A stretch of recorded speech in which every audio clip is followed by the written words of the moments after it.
Sufăr de durere nemângâiată, nicăieri nu aflu alinare. Nu aflu alinare și mângâiere nici în afara, nici în lăuntrul meu. Nu pot privi la lumea plină de amăgire, înșelăciune, pierzanie de suflet. Contemplarea lipsită de prevedere a lumii, câteva priviri neprevăzătoare aruncate asupra smintelilor ei, neștiința otrăvii ascunse și în întipăririle lăsate de către ea, copilărească, lipsită de cercare, încredere în ea, au atras asupra mea. Săgețile ei m-au umplut de răni omorâtoare. De ce să mai privez la lume? De ce să o mai iscodez, să o cercetez în amănunțime, ori să mă leg de ea, de vreme ce sunt un pribeag așa vremelnic pe pământ? Negreșit o voi părăsi și nu știu când o voi părăsi. În fiecare zi, în fiecare ceas, trebuie să fiu gata de chemarea în veșnicie.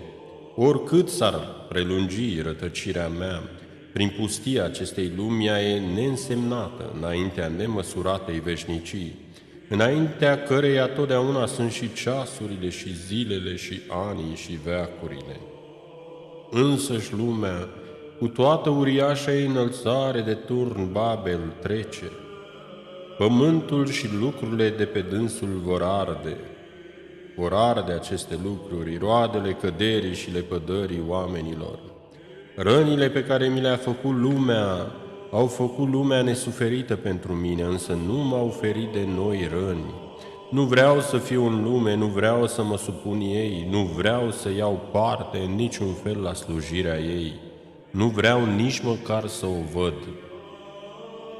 Ea însă mă urmărește peste tot. Se bagă cu sila în viața mea, mi se înfățișează înveșmântat într-o frumusețe fermecătoare.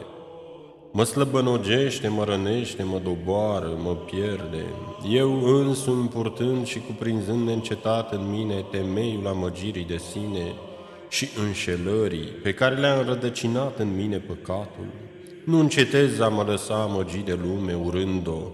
Fără voie sunt atras de ea și beau cu sete otrava ei, înfig adânc în mine săgețile pe care ea le trage în mine. Îmi întorc privirea tristă și scrutătoare de la lume spre mine însumi. În mine însumi nu aflu nimic mângâietor. În mine fierb nenumărate patimi păcătoase, neîncetat mă spurg cu greșale de multe feluri. Ba mă chinuie mânia și ranchiunea, ba simt că ard în focul curviei. Mi se tulbură sângele, mi se aprinde închipuirea din pricina oricărei lucrări care mi-e străină și dușmănoasă.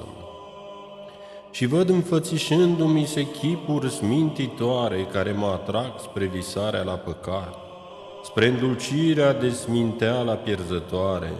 N-am putere să fug de chipurile smintitoare, fără de voie, în chip silnic, ochii mei îndurerați se lipesc de ele și n-am unde să fug. Am fugit în pustie m-au însoțit priveliștele păcatului. Sau mi-a apucat înainte, nu știu, în pustie mi s-au înfățișat în chip deosebit de viu și de ucigător.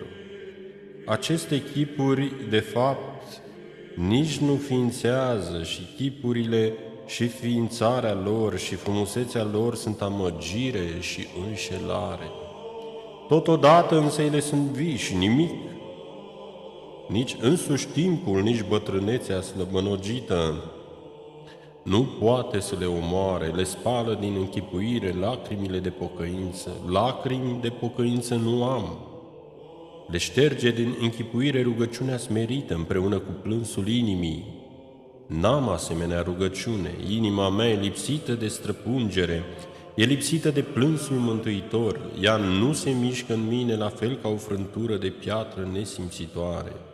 În ciuda cumplitei mele păcătoșenii, a rare ori îmi văd păcătoșenia, în ciuda faptului că în mine binele este amestecat cu răul și s-a făcut rău. Așa cum o mâncare minunată devine o travă atunci când e amestecată cu o travă, uit starea jalnică a binelui ce mi s-a dat când am fost zidit și care a fost vătămat, schimonosit în mine de cădere. Încep să văd în mine binele ca fiind întreg și fără de prihană.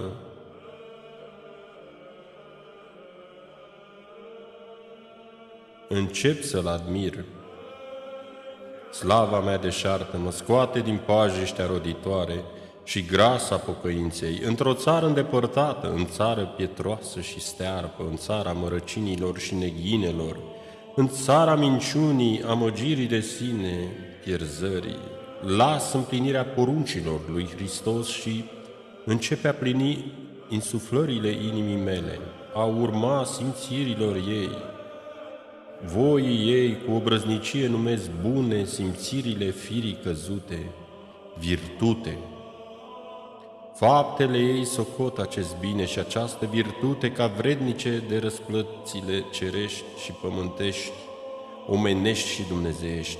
Când mă străduiam a plini poruncile lui Hristos, neluând aminte la voia inimii mele și siluind-o, mă recunoșteam dator înaintea lui Dumnezeu și a oamenilor, rob necredincioși și netrebnic.